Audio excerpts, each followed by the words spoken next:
According to Stan Winston, one of the reasons the T-Rex in Jurassic Park is so memorable is because they treated the 40-foot animatronic dinosaur like a member of the cast. Albeit one that acted like a total diva, something epitomised by the fact that the dinosaur forced the production crew doing the CGI to change it at the last minute because it put on weight during production. What? Yeah. What? I love Fact Fiend for stuff like this. What the fuck? Yeah, that's right, Nisha. A robot dinosaur put on weight, forcing them to change the CGI in Jurassic Park. How? How does this happen? Well, let's discuss that right now, shall we? So, for those people who like to watch these videos and not get really annoyed that we don't just have a 30-second video with a boring-ass fact in it, those people, you hate the idea of conversation. How busy are you? How busy are those people that they can't spend a minute, 2 minutes, 5 minutes whiling away the afternoon watching a random video on YouTube? They're so busy that they have to like put a timestamp in and say that's where the fact is, but they leave that comment. If you're so busy, why are you leaving comments? To explain, Nisha, whilst Jurassic Park today is well known and fondly remembered for being a CGI showcase, a surprisingly large amount of the dinosaur action in that film was realised with practical effects. And one of the reasons that the CGI looks so good is because they quickly realised the limitations of CGI and made up for them using practical effects. The best example of that I can think of is one of the best scenes in the entire film. It's the climactic fight between the T-Rex and the Velociraptors, which, fun fact, was added pretty much at the last minute when Steven Spielberg realised, hang on, we can't not show the T-Rex again. Because it was just going to be the Velociraptors and then the people running away from the Velociraptor. He went, we can't not show the T-Rex. The T-Rex is the star of the fucking film. Bring the T-Rex back in. Exactly. Which is why the T-Rex literally comes out of nowhere with no warning and just ninjas its way in. Like, here I am, star of the show.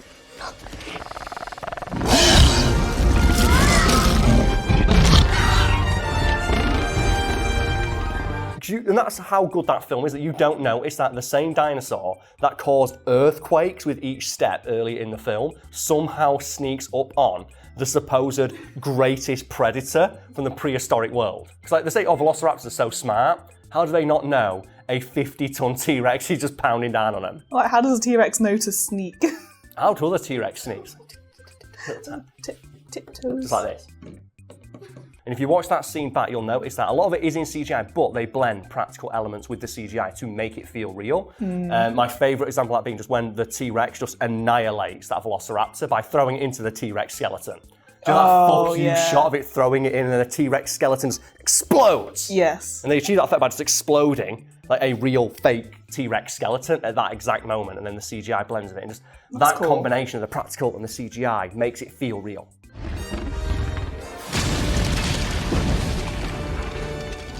You go look at Jurassic World, which has the benefit of 20 years of CGI technology improvements, and it looks worse because the colour grading's worse and just the directing's worse, because how are you going to direct better than Steven Spielberg? The guy's like a master of doing that.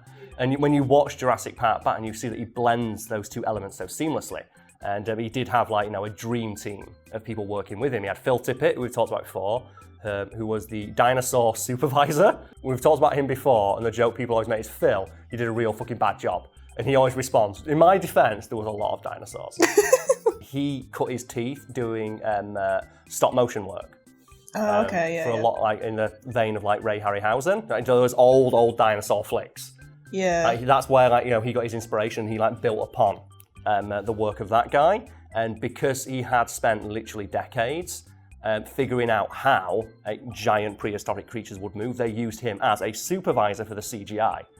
Because they said, well, we can make a dinosaur in CGI, but we don't know how it's going to move. You do, because you've been moving around. You've had tactile, literal, hands-on experience moving around these creatures. Yeah. So you know how a creature of this size would move.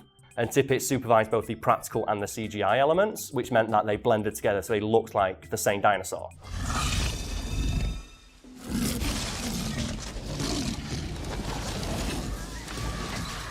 So this giant T-Rex, how long did it take to make? Months. It was a quite literal mammoth undertaking on behalf of Stan Winston Studios, and it ended up being 4.5 tons of hydraulics, wires, and foam latex. And the dinosaur ended up being so massive, they literally had to raise the roof of Stan Winston Studios. Raise the roof. They literally raised the roof because they realised they built it lying down, but then they went, we don't want to build it lying down. We need to see it standing up. We need to appreciate the size of this thing. but it's taller than the studio, so they had to raise the roof to fit it in. Wow.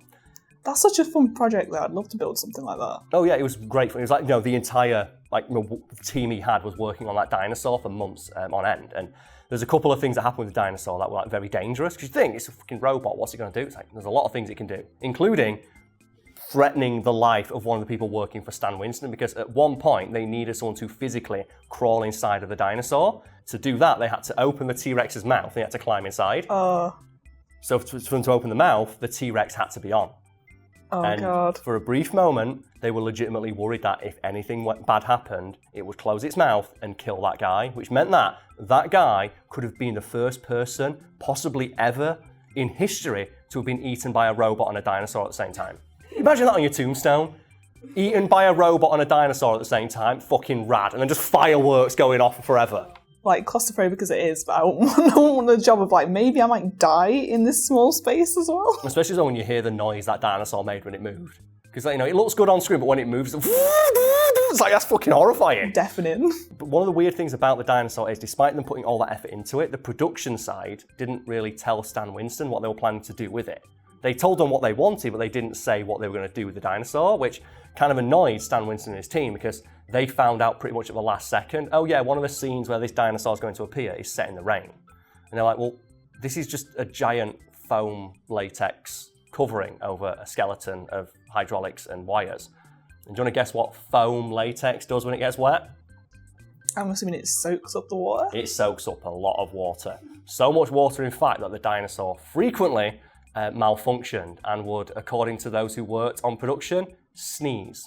Because the weight of the water inside the foam latex would cause the hydraulics underneath to malfunction and judder, which would cause the entire animatronic T-Rex to just like that, as if it was shaking off the water, and make a horrible, just like hydraulic wheeze. Do you know when a bus comes next to you? Yeah, that. Oh God. Imagine that, but it's a giant T-Rex and then it flies water everywhere. I was imagining Even that'd be scarier. There is a scene in Jurassic Park that happens when the dinosaur just sneezes on them kids. Oh, yeah, that's disgusting.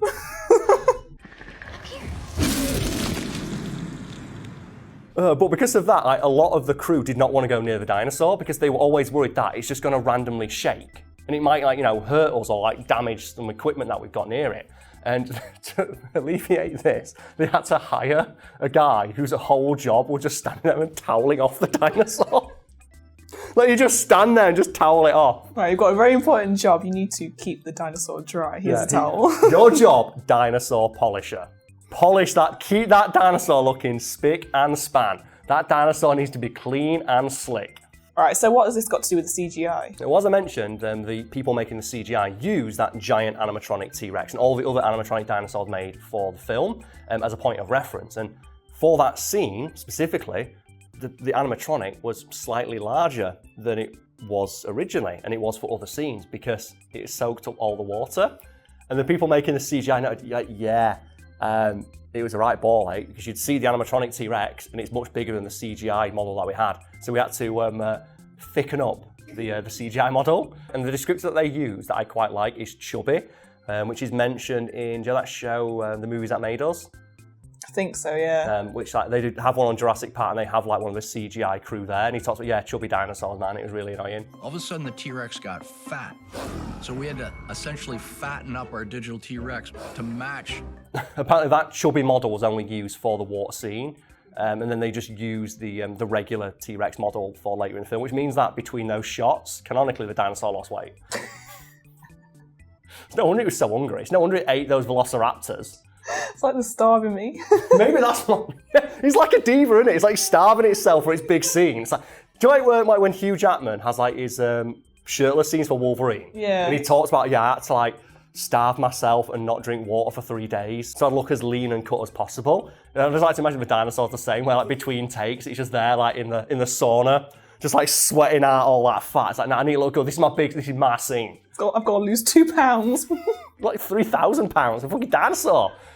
Yeah, thick dinosaurs. Fact feed. Yeah.